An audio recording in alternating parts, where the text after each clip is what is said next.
the Giants are next up on the clock at 25. They need wide receiver, linebacker, safety.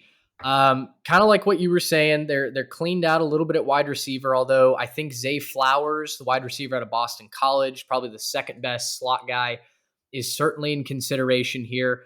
Drew Sanders, for me, linebacker out of Arkansas, is in consideration, as is Brian Branch, safety out of Alabama. We have not had a true safety taken yet. I'm going to say, though, that they really prioritize squeezing every bit of production out of the offense as they possibly can. Zay Flowers won't be on the board for much longer. So let's go Zay Flowers here, wide receiver, Boston College, to end, at number 25. I think that's a great pick. I think that fits a great need. The Giants got a lot of wins last year with just embarrassment at wide receiver. So let's shore that up with Zay Flowers. And now, if you're a Dallas Cowboys fan, the moment you've all been waiting for, this is Bijan Robinson, right? Like he's not going to fall past there. I think that's might have some in the fan base, kicking rocks just because of how much they committed to Zeke for so long as a first round running back. But this is not the third overall pick. This is 26 in a draft that you're out of probably first round graded players at this point. Sure. And Bijan fills a need. Bijan fills a legitimate need on your roster. Go get him. You can find D-line and linebacker in the later rounds like you have in the past few drafts. Love the pick. Love the pick. I think it's a win now move. And, folks forget Zeke was super productive his first 2 years. He was the leading rusher in his rookie season in the NFL. If the Cowboys get that from Bijan, they're going to be an NFC title contender. And I think that's where this roster is. I think it's a great pick. You've also got the Buffalo Bills on the board, who don't have a ton of needs. Seems like defensive back is probably priority numero uno. Yeah, I think you're right. And I think we're going to go with a cover corner in Deonte Banks here that is really, really talented. And I think that... Sure, Maryland. Yeah, and if you look at the ones that the games that Buffalo lost last year, they got in a lot of shootouts. They got in a lot of situations where they're giving up a ton of pass yards. Let's fix that with a talented cover man out of the Big Ten.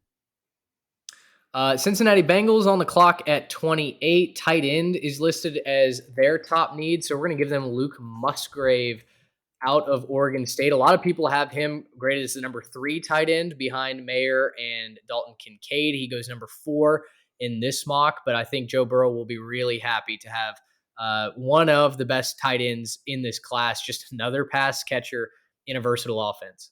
Yep, we're going to roll right through this here a little bit. Saints are on the clock. Interior line, defensive line, and cornerback are the needs there. But Myles Murphy is sitting here, and I don't think he needs to fall further than he already has. I think it's kind of a travesty that he's fallen this far already. So we're going to roll with Myles Murphy. I think that's a great pickup to help a struggling Saints defense.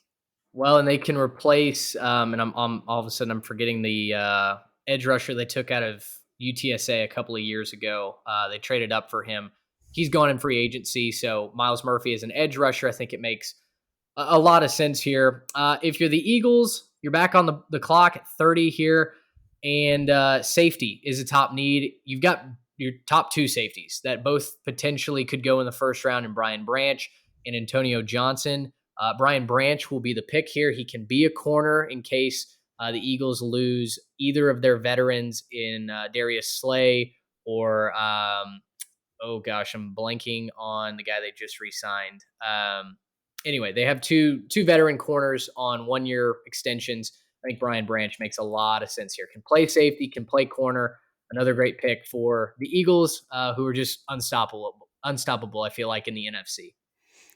With the Chiefs, I think they want to keep building up. They're going to have to cycle through skill position guys. I don't think that they're going to be able to invest in the wide receiver position consistently with the contract that they've given Patrick Mahomes. So we're going to have them take one more wide receiver in this draft, or this first round, Jalen Hyatt is going to go to the Kansas City Chiefs as the last pick of the first round to kind of supplement that receiving core a little bit more. I like that pick. If he can run more routes than a go in a comeback route, he's going to be dangerous. But if he just runs a go, Patrick Mahomes is going to catch up to him. So, I mean, even that could be a great addition to that offense. So I'm realizing this is actually you're back on the clock here. I Yep, labeled Pittsburgh. Pittsburgh as me. So yeah, you took Darnell Wright with the first pick. You've got Yep. linebacker, defensive back as needs still. We went through an entire first round without picking a linebacker, I believe, and that's going to change right now. Drew Sanders, excuse me, out of Arkansas is, I think, probably pretty close to the consensus linebacker one in the draft community. Ton of production his entire career at Arkansas, and he's going to take those talents to Pittsburgh. Yeah, is definitely more of a three down linebacker than I think people give him credit for. He's got some pass Absolutely. rush, but he can also step into the interior and fill that A gap. I think it's a great pick for Pittsburgh at 32, which is the first pick of the second round. Miami forfeited their pick from the Brian Flores debacle. So only 31 picks in the first round. So with pick 2 in the second round, officially pick 33, Houston Texans are back on the clock. They have taken CJ Stroud, quarterback out of Ohio State. They've taken offensive guard Broderick Jones out of Georgia to address two of their top needs. Now, you took Jalen Hyatt, who I think very easily could have been the pick here. Zay Flowers is off the board. Quentin Johnson is off the board. Do they want to go with a Josh Downs out of North Carolina? I don't know if that's exactly what they want to do. We've taken Van Ness. We've taken Miles Murphy. Kind of looking for best player available here. Goodness, they could go corner. They could go guard. Let's go ahead and give them Josh Downs. I think investing in another wide receiver is smart. Josh Downs absolutely can play that Brandon Cooks role, and he's explosive. He was fun to watch at North Carolina. And we are doing cartwheels in Phoenix, Arizona, because that means we get Osiris Torrance, a guy a Sure. lot of have penciled in somewhere in the first round. We're getting him here at 34, and just continuing to build around whoever is going to be quarterback. Probably not Kyler Murray much longer, but just continuing to build for the future without Kyler Murray. Once again, the Colts are incredibly frustrated. They wanted Torrance here at 35. Their needs, they've got the quarterback, wide receiver, they're kind of cleaned out. Tight end, they're kind of cleaned out. Offensive line, I mean, goodness, it's tough to really feel great about what you could get here, but we're going to give them Steve Avila, guard out of TCU, the second ranked guard on mini boards. I've seen him go in the first round. That's a Yeah, little early for me, but I think if Torrance goes off the board, fine, whatever. They'll take the next best guard in Steve Avila. I think that's a great pick there. The Colts have got to start rebuilding that O line to get that offense going.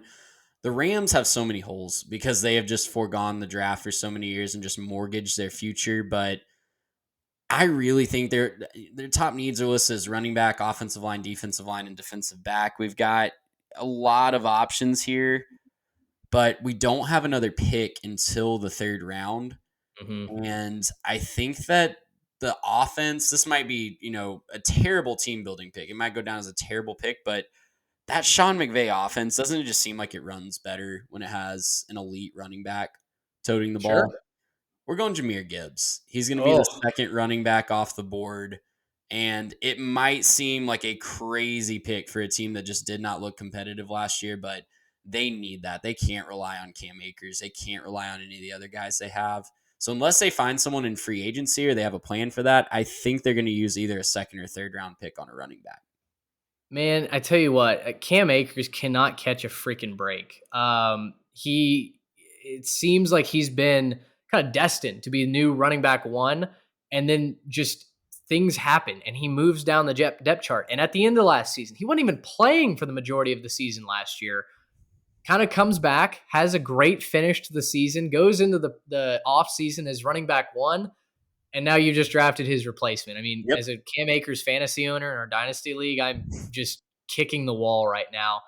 The Seahawks need interior offensive line. Cody Mott, everyone's favorite ginger out of North Dakota State, will be the pick here. This is probably in the range that he's going to go, the third best offensive guard on the board, and in that late 30s, early 40s pick. So I think this fits. And again, the trenches continue to be a focus for Seattle. Yeah, that's a fantastic pick. Seattle again, another team that just hasn't really had a lot of luck in the draft for the last decade, it seems like, on the offensive line. And whoever they end up starting at quarterback over the next couple of years needs that help. Gracious. Yep.